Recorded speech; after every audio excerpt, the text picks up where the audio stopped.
अपने पिछले 8 साल के अनुभव में मैंने पितृ दोष को जितनी गहराई से समझा है, आज मैं आपको वो सब बातें बताने वाला हूँ।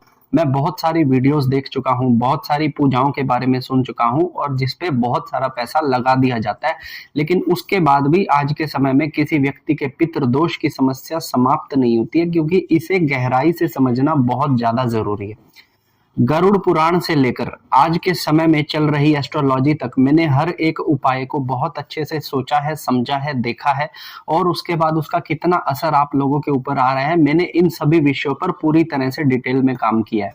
ठीक है, मैं भी एक समय पर पितृदोष से बहुत ही पीड़ित था, लेकिन पितृदोष को मैंने अपने पितृदोष का भी निवारण मैंने अपने आप किया। ठीक है, तो आज मैं आपको पितृदोष की एक ऐसी गहरी जानकारी देने वाला हूं जिससे कि आप लोगों की, कई लोगों की समस्याएं तो समाप्त हो जाएंगी और कई लोगों की चिंता अपने आप बढ़ जाएगी। ठीक है, अमूमन मैंने कई सारे केसेस पे काम किया है, जिसको देखते हुए मैंने पितृदोष की समस्या को 3 भागों में डिवाइड किया है। ठीक है, सबसे पहला भाग है वो बिल्कुल निचले स्तर का भाग है, जिसे कहेंगे सामान्य पितृदोष। ठीक है, सामान्य पितृदोष के अंदर हम बहुत एक नीचे के लेवल पे पितृदोष को काउंट करेंगे। दूसरा हमारा है असामान्य पितृदोष, जिसके हम अंदर हम थोड़ी बड़ी हुई प्रॉब्लम्स के बारे में चर्चा करेंगे। और तीसरा है भयंकर वाला पितृदोष, जिसके बारे में मैं आपको अंत में बताऊंगा। ठीक है, सबसे पहले बात करते हैं सामान्य पितृदोष। ये किसको है, इसके क्या क्या लक्षण है, इसे हटाने के कौन कौन से तरीके हैं, बहुत ही गहराई से मैं इसकी पुष्टि आप लोगों के सामने करता हूँ।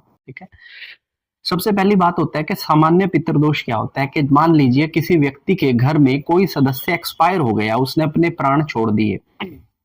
फिर हमने आनंद फानन में किसी पंडित को बुलाया, पंडित ने अपने पूरे क्रियाक्रम जो थे वो किए और क्रियाक्रम में कोई त्रुटि आ गई, कोई मिस्टेक हो गई, किसी तरह का कोई रिचुअल था जो माँ बाप करते थे, बच्चों को नहीं पता, वो रिचुअल मिस हो गया, जिसकी वजह से वो जो आत्मा है उसका हमें एक छोटा सा श्राप लगा। अब ये श्राप क्या हमारी जिंदगी को उखाड़ देगा? बिल्कुल भी नहीं उखाड़ेगा। ठीक है, क्यों नहीं उखाड़ेगा? क्योंकि ऐसा श्राप जो होता है, ये वाला जो पितृदोष होता है सामान्य पितृदोष, ये हमें हमारे कामकाज में थोड़ी सी दिक्कत देगा, लेकिन कभी उसे नष्ट नहीं करेगा। हमारे वैवाहिक जीवन में दिक्कत देगा, लेकिन कभी उसे नष्ट नहीं करेगा। हमारे गंदी लतें हमें लगेंगी, लेकिन बहुत जल्दी छूट जाएंगी।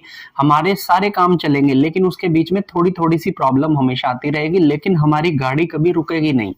ठीक है, अगर आपके साथ भी आपके घर में, आपके पढ़ाई के मैटर में, आपके व्यापार के मैटर में, आपके गृहस्थी के मैटर में, आपके अध्यात्म के अंदर अगर इसी तरह की छोटी छोटी प्रॉब्लम्स अगर आप फेस करते हैं, तो ये एक सामान्य पितृदोष के लक्षण है।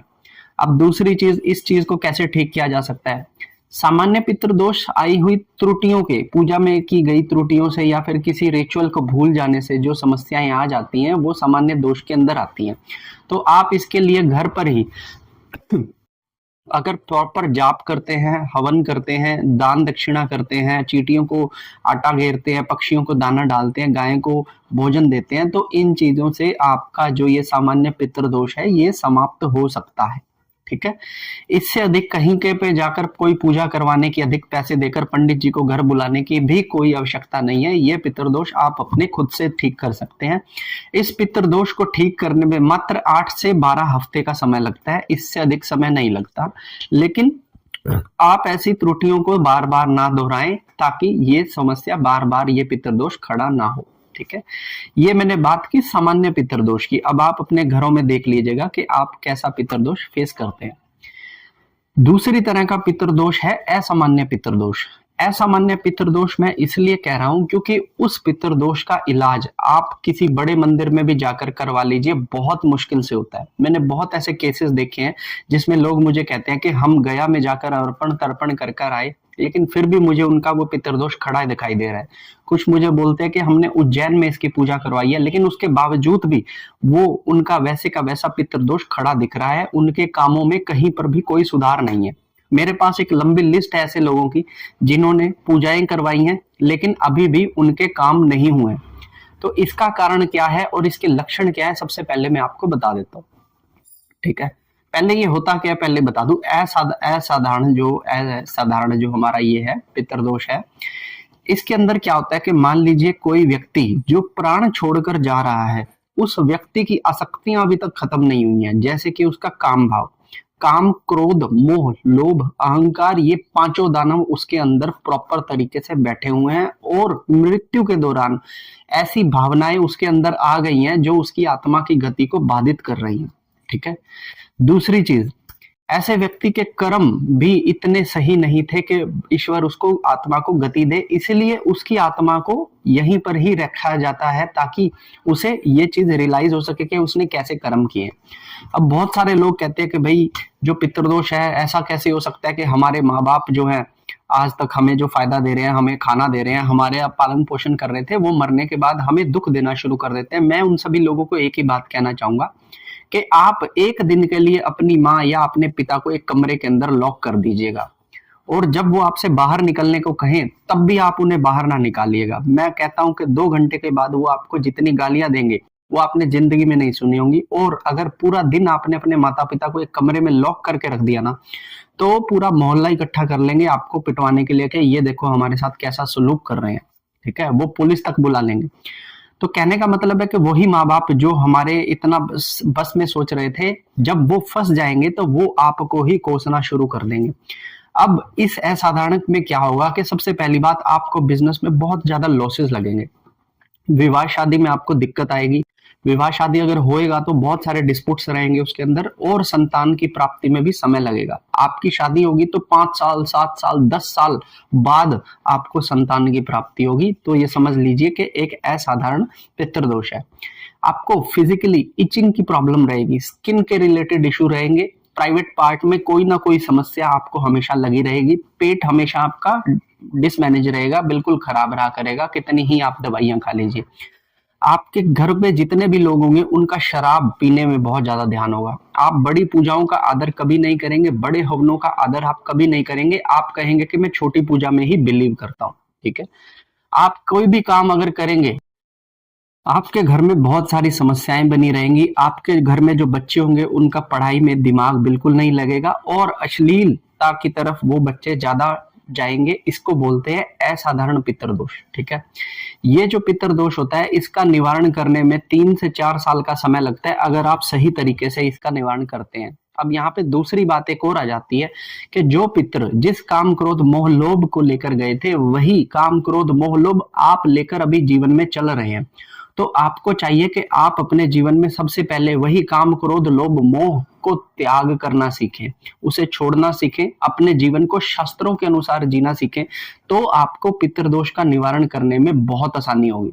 ये मैंने आपको बता दिया दूसरा असाधारण पितृदोष। ठीक है, तीसरा मैं आपको बताने जा रहा हूं भयंकर वाला पितृदोष। भयंकर पितृदोष मैं इसलिए शब्द यूज कर रहा हूं कि हमारे आसपास में कई लोग ऐसे हैं जिनकी फैमिलीज में कोई भगत था, कोई तांत्रिक था, कोई माँ काली का सेवक था, कोई किसी बाबे का सेवक था। जब ऐसा व्यक्ति किसी न किसी कारण से मर जाता है और वो अपनी दीक्षा किसी को देकर नहीं जाता है, या फिर उसने जीवन में गलत काम किए होते हैं, उसके अंदर बहुत सारी जेलसी होती है, उसने दूसरे लोगों पर तंत्र बाधाएं फेंकी हुई हैं, नजरें मारी हुई हैं, बंधन लगाए हुए हैं, ऐसे व्यक्ति जब मरता है तो वो अपने कुल के ही अंदर सबसे बड़ा राक्षस बनकर पैदा होता है। ठीक है ना, ये व्यक्ति जिस घर के अंदर होगा, ये पितृदोष जिस घर के अंदर होगा, उस घर की लेडीज को हमेशा कमर में दर्द रहेंगे, हमेशा पिंडलियों में दर्द रहेंगे, हमेशा कंधे भारी, सर भारी उसका रहा करेगा, उनको हमेशा प्राइवेट पार्ट में दिक्कत रहेगी, और उनका जो नाभि के नीचे का स्थान है वहां पर वो महिलाएं हमेशा दर्द महसूस करेंगी। उस घर में किसी को हाजिरी भी आ सकती है, ये भी हो सकता है। ठीक है, किसी को प्रेत बाधा हो सकती है, किसी के काम धंधे पूरी तरह से चौपट हो सकते हैं, ऐसे लोगों का कोई काम धंधा नहीं होता, ऐसे लोगों को ऐसी बीमारियां लगी होती है जिनकी दवाई 10-10 साल से खा रहे हैं, दवाई असर नहीं कर रही है। ठीक है ना, तो अगर आपके साथ भी यही समस्या है तो आप समझ लीजिएगा आपको भयंकर वाला पितृदोष है।